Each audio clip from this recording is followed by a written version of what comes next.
Hello friends, तो इस video में हम आपको पेपर पर 32 साइज़ के ब्लाउज़ की कटिंग करना बताएंगे।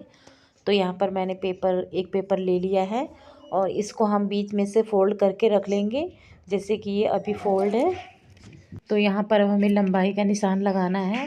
तो सबसे पहले हम क्या करेंगे कि देखिए, जितना भी लंबाई होगा उसमें से हमें 1 इंच बढ़ाना रहता है। तो जैसे कि हमारा ब्लाउज़ जो है वो 12 इंच का तैयार है, तो 12 इंच ले लीजिए और 1 इंच और आप बढ़ा लीजिए, जो है सिलाई का मार्जिन रहेगा। तो देखिए, अस्तर वाला जो ब्लाउज़ रहता है तो आधा इंच हमें शोल्डर में जो है मार्जिन के लिए लेना होता है और आधा इंच हमें कमर की साइड के लिए लेना होता है। तो टोटल 1 इंच हम लेंगे अस्तर वाले ब्लाउज़ में, क्योंकि हम कमर की साइड में सिलाई करके पलट देते हैं। अगर आप तुरपाई करने वाला बना रहे हैं तो फिर आपको टोटल 1.5 इंच एक्स्ट्रा लेना होगा। तो इस तरीके से आप मेन फैब्रिक पर कटिंग कर सकते हैं मार्जिन लेते हुए। तो पूरा वीडियो ज़रूर देखिएगा। जैसे कि अगर आप 32 साइज़ का ब्लाउज़ बना रहे हैं तो 32 साइज़ में शोल्डर आपको लेना है 5 इंच। अगर आपका 34 या 36 साइज़ है तो उसमें फिर आधा इंच बढ़ा लेंगे हम, 5.5 इंच का शोल्डर ले लेंगे। तो वैसे तो मैं अभी बना रही हूँ 32 साइज़ का ब्लाउज़, तो मैंने 5 इंच शोल्डर लिया है। और आर्म होल जो है हम 5 इंच आर्म होल भी लेंगे। और अगर आपका साइज़ ज़्यादा है, 34 या 36 है, तो आप यहाँ पर भी हाफ इंच बढ़ा लेंगे।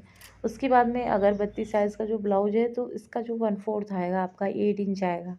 तो यहाँ पर हम 8 इंच पर मार्क करेंगे, 1.5 इंच और यहाँ पर जो है हमें एक्स्ट्रा ले लेना है। तो इसके बाद में 1.5 इंच एक्स्ट्रा ले लेने के बाद में हमें सीधी लाइन ड्रॉ कर लेना है।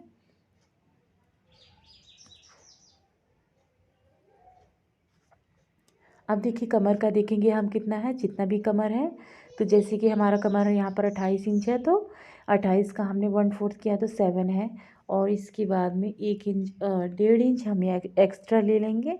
अब इसके बाद में जो हमने चेस्ट का मार्किंग किया है उसको मिला लेंगे। अब यहाँ पर हमें आर्म होल में गुलाई देना है 1.5 इंच पर। तो देखिए, 1 इंच पर दे सकते हैं या 1.5 इंच पर हम गुलाई दे सकते हैं। अब इसके बाद में जो है गले की विड्थ हम 2 इंच लेंगे और गले की लेंथ यहाँ पर हमारी 8 इंच है। इसके बाद में जितना हमने ऊपर लिया है उतना ही हमने 2 इंच यहाँ से चौड़ाई ले ली है। ऊपर और नीचे से 2-2 इंच चौड़ाई है और गले की लेंथ है हमारी 8 इंच की। और ये आप अपनी पसंद से बढ़ा और कम कर सकते हैं। अब यहाँ पर हम गोलाई दे देंगे, आपको जैसा भी शेप बनाना रहेगा वो आप यहाँ पर बना सकते हैं। अब यहाँ पर हम 3.5 इंच से लेकर के 5 इंच की लेंथ यहाँ से रखेंगे, तो ये बैक पार्ट की डॉट हो जाएगी। इसके बाद में जो है हम इसकी कटिंग कर देंगे और फ्रंट पार्ट हम सिंपल बनाएंगे।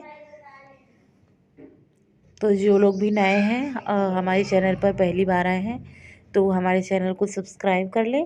और अगर जिन लोगों को ब्लाउज़ की कटिंग नहीं आता है तो वो पहले पेपर पर ब्लाउज़ की कटिंग करना सीखें, तभी आपका हाथ अच्छे से साफ़ हो पाएगा, तभी आपकी प्रैक्टिस अच्छे से हो पाएगी। अब यहाँ पर देखिए, हमारा पेपर कपड़ा मतलब बचा हुआ है, तो इसमें हम नहीं पेपर पे ब्लाउज़ की कटिंग नहीं कर पाएंगे फ्रंट पार्ट की।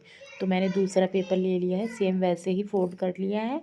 उसके बाद में यहाँ पर देखिए 1 इंच हमें बढ़ा लेना है, क्योंकि हम आगे के पार्ट में तुरपाई करते हैं फिनिशिंग के लिए, हम यहाँ पर इस तरीके से। और उसके बाद में एज इट इज़ जहाँ से शोल्डर है आपका, जहाँ तक आर्म होल है, वैसे ही शेप देते हुए आपको लाइन ड्रॉ कर लेना है। इस तरीके से आप बहुत ही जल्दी से कटिंग कर पाएंगे और उसमें कुछ भी गलत होने का चांसेस भी नहीं है। बस थोड़ा सा आपको ध्यान देना है कि मार्जिन जितना जहाँ पर लेना है उस हिसाब से आप कटिंग करिए। तो जैसे कि आगे का गला हमारा छोटा है तो हम छोटा ही निशान लगाएंगे। आपका 5 इंच 6 इंच जितना भी आपको रखना है आप रख सकते हैं। लेंथ में 1 इंच आप बढ़ा करके लेंगे। और अब यहाँ से हम डॉट की मार्किंग कर रहे हैं, 3.5 इंच पर मार्क करेंगे। इसका जो लेंथ है यहाँ से 2 इंच रहेगा, फिर यहाँ से 3.5 इंच हमें लेना है और इसको हम लगभग 4 या 4.5 इंच तक लेंथ ले लेंगे।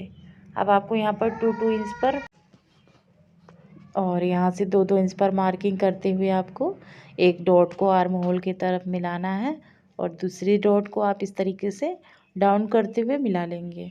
तो ये हो गया हमारा सिंपल डॉट की मार्किंग। बहुत ही इजी तरीके से मैंने बताया है। अगर आपको समझ में नहीं आता है तो आप हमें फिर से कमेंट करिएगा, तो मैं और आपको अच्छे से समझाऊंगी। वैसे तो मेरा समझाने का तरीका बहुत ही सरल है, आप इस तरीके से आराम से ब्लाउज़ की मार्किंग और कटिंग कर पाएंगे। अब इसमें से बीच में से हम कट कर देंगे। देखिए यहाँ पर हमारा फ्रंट ओपन ब्लाउज़ है। अगर आपका बैक ओपन है तो उसमें आपको बैक बैक की साइड में कटिंग करना होता है, और फ्रंट ओपन है जैसे कि हमारा, तो फ्रंट में हम कटिंग करेंगे।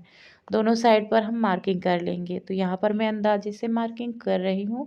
अगर आप अंदाजे से नहीं कर पाते तो फिर से आप इंची टेप से कर लीजिए, या फिर एक के ऊपर एक रख करके छाप सकते हैं। तो जैसे कि पेन से लगाएंगे तो नहीं आप कर पाएंगे, तो आप चॉक से लगाएंगे तो दोनों साइड पर कर पाएंगे। तो अब यहाँ पर देखिए मैं 2 पेपर्स मैंने ले लिए हैं, जो कि पेपर्स में बचे हैं।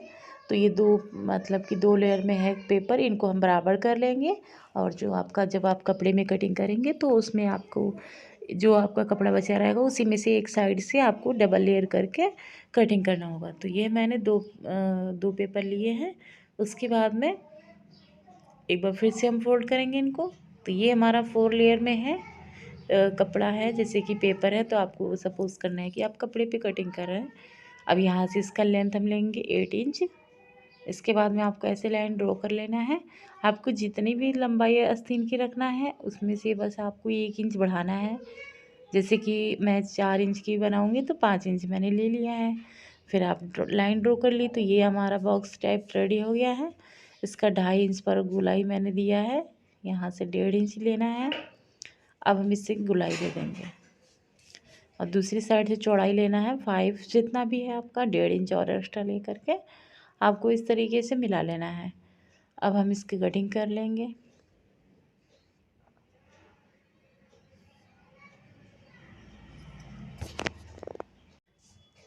तो देखिए फ्रेंड्स, अब एक साइड पे हम ऐसे अंदर की साइड से गोलाई देंगे कि ये हम आगे के पार्ट में रखेंगे। ठीक है, तो ऐसे ही आपको